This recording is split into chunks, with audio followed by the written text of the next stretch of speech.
한국사에서 폭군 하면 딱 떠오르는 이름이 있죠? 바로 연산군인데요. 오늘은 바로 그 왕의 이야기 속으로 한번 깊숙이 들어가 보겠습니다. 이 숫자가 뭘 의미할까요? 바로 한 나라의 절대 권력자가 세상을 떠난 나이입니다. 네, 놀랍게도 불과 31살이었어요. 그리고 이건 그 거대한 권력이 완전히 무너지고 죽음에 이르기까지에 걸린 시간입니다. 단 2달. 정말 순식간이었죠? 아니 도대체 어떻게 한 나라의 왕이 이렇게 순식간에 또 이렇게 처참하게 무너질 수 있었을까요? 오늘 우리가 함께 따라가 볼 이야기는 바로 조선의 10대 왕, 연산군의 그야말로 극적인 삶과 몰락, 그리고 그가 남긴 수많은 논쟁거리에 대한 이야기입니다. 근데 흥미로운 건 말이죠. 우리가 아는 그 폭군의 모습이 처음부터 그랬던 건 아니라는 겁니다. 그의 시작은 오히려 아주 유망했어요. 보시면 아시겠지만 초기에는 폭군의 폭자도 찾아보기 힘들어요. 여진족이나 외구의 침입에 대비해서 국방을 튼튼히 하고 비용사 같은 새로운 군사기구도 만들었죠. 심지어 국경 지역에 사람들이 잘 정착할 수 있도록 세금 혜택까지 줬다니까요. 한마디로 왕으로서 자기 역할을 꽤 잘 해내고 있었던 거죠. 자, 그런데 이 유망했던 군주가 어떻게 우리가 아는 그 폭군으로 변하게 됐을까요? 그 방화쇠를 당긴 건 바로 자신의 어머니, 패비 윤 씨의 비격적인 죽음에 얽힌 비밀이었습니다. 이 어두운 가족사를 알게 되면서 모든 게 바뀌기 시작합니다. 그리고 그 분노는 그야말로 피바람을 몰고 왔죠. 1498년 무오사화를 시작으로 특히 1504년 갑자사화 때는 이건 뭐 어머니의 죽음과 조금이라도 관련 있다 싶은 사람들은 그냥 모조리 아주 잔인하게 숙청해버립니다. 이때부터 1506년 쫓겨날 때까지 그의 폭정은 그야말로 절정을 향해 치닫게 되죠. 그의 광기는 그냥 사람 몇 명 죽이는 데서 끝나지 않았어요. 이게 진짜 무서운 점인데요. 보세요. 왕한테 쓴소리하는 경현이나 사관원 같은 기구들을 아예 없애버립니다. 자기 비판하는 글이 돌까봐 한글 교육을 금지하고 책을 불태우고요. 심지어 나라 최고의 교육기관인 성균관을 자기 놀이터로 만들고 절을 마구간으로 바꿔버리기까지. 이건 단순히 화풀이가 아니라 자신의 권력을 견제하는 모든 시스템을 의도적으로 그리고 체계적으로 파괴해버린 겁니다. 이게 그냥 옛날 기록 속에만 있는 얘기가 아니었어요.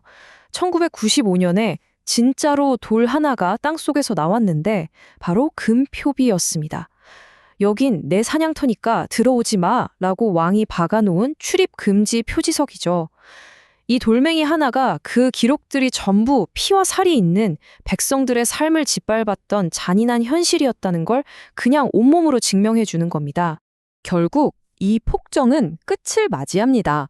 1506년, 더는 참을 수 없었던 신하들이 반정을 일으켜서 연산군을 왕의 자리에서 끌어내리고 아주 외딴 섬으로 보내버리죠. 그가 받은 벌은 위리안치라는 이름부터 무시무시한 형벌이었어요. 이게 뭐냐면 그냥 섬에 가둬두는 게 아니라 사는 집 주변을 가시나무로 만든 울타리로 아주 빽빽하게 높게 둘러싸버리는 겁니다. 밖을 아예 볼 수 없게요. 이건 사실상 사람을 말려 죽이려는 정신적인 고문 장치나 다름없었죠. 11명. 이 숫자는 연산군을 포함해서 역사상 이 작은 교동도라는 섬으로 유배되었던 왕족의 숫자입니다. 말하자면 왕족들의 무덤 혹은 감옥 같은 섬이었던 셈이죠. 그리고 2.3km. 이게 그가 갇힌 섬에서 육지까지의 거리였어요. 눈앞에 보이는데 손에 잡힐 듯 가까운데 거센 물살 때문에 절대로 건너갈 수 없는 거리. 매일같이 저 땅을 보면서 무슨 생각을 했을까요? 정말 잔인한 거리죠. 그의 마지막은 정말 비참했습니다. 모든 권력과 사치는 당연히 사라졌고 어린 아들들은 새 정권에 의해 죽임을 당했죠. 매일매일 누가 자기를 독살할지 모른다는 공포에 시달렸다고 해요. 이런 상황에서 정신이 버틸 수가 없었겠죠.